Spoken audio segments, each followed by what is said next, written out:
You're listening to 1380 The Woman, St. Louis's only all-woman talk radio station.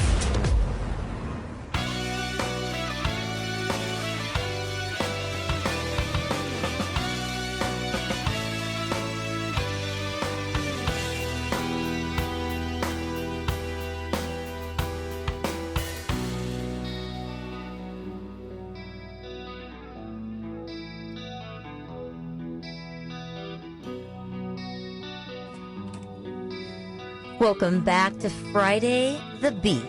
And today we have a really great beat on right now. We do. We've got Steve Perman Project. We're going to find out about that. MMX, what is this a number? It is. It's a Roman numeral. It stands for 2013. Oh, it does. I don't know my numerals. Obviously, I don't know where Bora Bora is either. Don't worry, because Butch did text you, Kelly, and said Bora Bora is in an island in the French Polynesia. Oh. And he also said that his birthday is February 13th. Mine's the 12th. Butch, my goodness. Are you my lost twin? Born a day later? That's so cool. Yeah, the island of Bora Bora. So it's not really, it's not part of any continent, and it's located near the South Pacific Ocean near Tahiti. I know. Maybe Steve will take us there on a tour. And play music for us. I would like that. Welcome to the show, Steve Perman. Thank you. The Steve Perman Project. Right. What is it? So it's an ongoing series of recordings. I started it back in 1999. And the short version is the project is just me playing everything, all the different instruments. So I've played in different bands over the last 30, 40 years.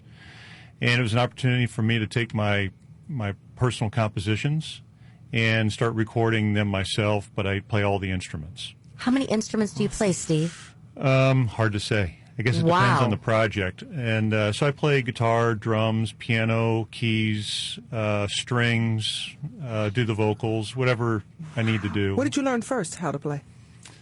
Guitar. Interesting. And so I've been playing guitar for about 42 years. And do you just play by ear?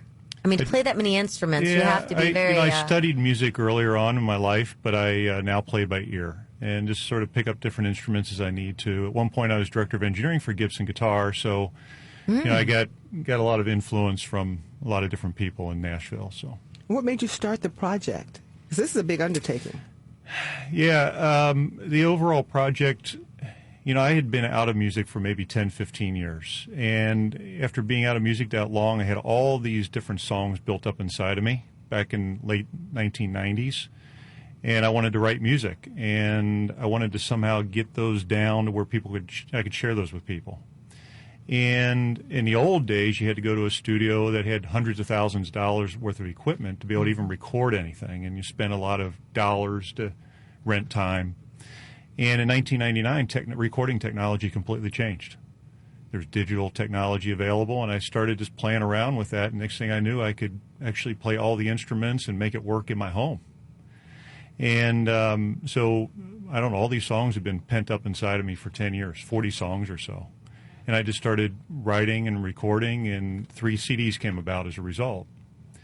And then I sort of went on another hiatus. And this last CD took me about 9 years to put together. And the first song on the CD, the inspiration was my wife, Tina. And I wrote a song for her, and it became the first song. It wasn't the intention to actually put an album together. It just happened. Wow, how romantic at the same time. How's that make you feel, Tina? Well, it sealed the deal. Sealed the deal. Oh, so you weren't married at the time. No. And then you wrote the song, and is that what we'd call flirting? It would. We had the doctor who knows all about flirting. It's not traditional. Probably playful. Very. Mm-hmm. It worked. Well, I was like, that is hot. That is hot. Oh, that is so awesome. Is that song on here that we can hear? It is. It's the first song that we opened with played today. Oh, okay, you did? So that was the love song. Excellent. What's the name of it? The name of it is Angel's Touch. Oh, that's beautiful. That's so sweet. So, Steve, how would you classify your music, or is there any classifying? That's a good question. I cover all sorts of genres, so I'm primarily a rock and roll guy. I was influenced by 1970s rock and roll, and that's what I love. However, over the years, I've been inspired by a lot of things. Rock and roll, progressive metal, classical music, jazz, blues. So it's a combination of all sorts of things. I don't know that I'd fit it into any one genre. Admittedly, the one genre I don't get into is country music, and admittedly, the last song I wrote on this CD is a country song, and I actually call it country song. And You call it country I do. song. I don't know what else Did to call someone's it. dog die, and did your truck break Well, there is down? a truck and there's a dog in it, so absolutely. That's perfect. I think he was mocking. It really wasn't. It just happened. That's great. Do you like the groups like the Bee Gees? No, I was influenced by bands like Wishbone Ash and Okay. April Wine, and so I've it was pretty much guitar music, guitar rock and Sure. roll in the '70s, and so now I've been influenced by a lot of other things in recent years. So what can we listen to now? You could maybe go to track 3 on there, Legacy. Now, do you have anything coming up where you're going to be sharing your music?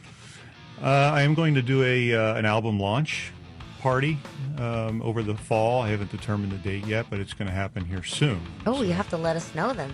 Absolutely. And it'll be posted on my website, so that'll be available for people too. So when you say you're doing album launch party, is it just one place you go, or do you play throughout the city to let people know that you're coming back? You know what? I'm not sure right now. I'm thinking of one place for sure. Okay. I'll probably have a party and basically just make it available for people that maybe haven't heard it yet. Okay, and is that hard to do, to get everyone in one place? I'm not sure. I guess I'll find out. Oh, no. I've actually never done this before. really? So no, I mean, It's your debut. I've played in live bands for a lot of years, and I've been out of a band now since at least 2007, maybe. So it'll be interesting to see what kind of response there is and who shows up. All right, and this is Legacy that we're listening to, Kelley. And where can we get your project, your 2013 in Roman numerals? Yeah, the next chapter. Yeah, it's available on iTunes today. It's available for download on Amazon.com, CD Baby, and also I have some limited edition CDs available through my website, and all of those can be found through my website. And I guess I ought to say what that is then. Yes. www.steveperman, PERRMANN, project. Oh, no, music. I'm sorry. StevePermanmusic.net. How has the internet changed the way, because you said you've been doing this since the 70s, the way Right. music is distributed, attained? It's amazing how it's changed. The idea of being able to record something in a studio in your home and actually within about 3 days have it worldwide on iTunes and the net is amazing. In the old days, we couldn't even think about You went pressing door to an door album. with a Yeah. Right. with a No. Cassette not a tape cassette, but or an a, 8-track. Right. yeah, 8-track. trying to get people to listen to it. Right. You So know. now the idea of being able to have a website out there with links and people can listen to the music and you get to It's share pretty it. amazing, It's isn't it's it? exploded everything. Wow. And you can do that on your own now. You were saying that the thought of doing that on your own before was unheard of, but so you're doing this on your own? Right, and that's what's interesting. So did the project, finished the album, put it out on iTunes, and then decided to put a CD together. So a lot of people really, went out on Facebook and asked people, what would you like? Would you like download? Would you like a CD? Most people said, I like to have the hard CD. I like to open it up. I want to look at the jacket. I want to see what you have to say. I like that tangible thing. Well, in years past, you would have to hire a company. You'd have to go, have them press all the masters, do everything. Literally, I worked with a company online on the internet, sent all my masters there. I did all the artwork, put all the pieces together, and they sent it all back, and I have finished product and inventory. Wow. Never even talked to a live person. Really? No, I mean, it's not that I don't want to talk to a live Sure. person, but You the didn't point have is that's how internet has changed everything. My God. It's amazing. It's It like really a is when you one-world think order. about it, how different Oh, it is yeah. now, and what you. And do you think that sometimes bands and that will be less on tour with the digital power? I mean, of the music. Do you think that will ever happen? Or I we'll don't just think so. I think what's really the power of the internet is that when the tours do happen now people experience that and they start posting it on YouTube. They share it with people. So I think there's so much more exposure today. So even those that can't attend a tour can actually see those things, on YouTube, whether it be maybe something that happened over in Europe, you can still experience it here. So I don't think it'll make less tours. I think it'll just change the way people experience it. And how long do you think you'll keep your project going, Steve? Years to come. Until I'm not here anymore. Really? That's great. So you have that many songs in your head. I heard once Michael Jackson say that, I just have all these songs in my head that I want to get out. And when you were saying that you had 40 songs in your head, it made me think about him making that statement. Yeah, and admittedly, the thing that changed about this album for me is I actually didn't have any songs when I went into it. It was just, I started with one idea, then next thing I knew, I woke up with another idea. Usually 3 o'clock in the morning. Wow. Yeah, and just kept creating, and the next thing I knew, there was an album. And there's stuff still inside of me, and I don't even know what it is. Mm-hmm. I know a lot of times when I finish a project, people say, what's next? Sure. And as soon as I finish this one, my thoughts are, I've always had a dream of composing and playing a symphony. So the next project, I believe, will probably be orchestrating a string quartet, which I'm really excited to do. Well, that is fascinating. It is, and the fact that you were a hard rocker, and then that you play every instrument, and now you want to turn it around and put an orchestra together. Yeah, that's incredible. To me, a string quartet is pretty much the classical version of a 4-piece rock band. You have all the different pieces that complement each other down in the simplest of pieces, and it's just on the classical side. And so I love classical music. I've just never composed in it, and it'll be interesting to see what happens. So would you be the type of person you hit the podium with your stick and you start waving, Steve, your arms flaring around? Are you a grown-up August Rush? How about that? Yeah, I'm not sure what it's going to look like yet.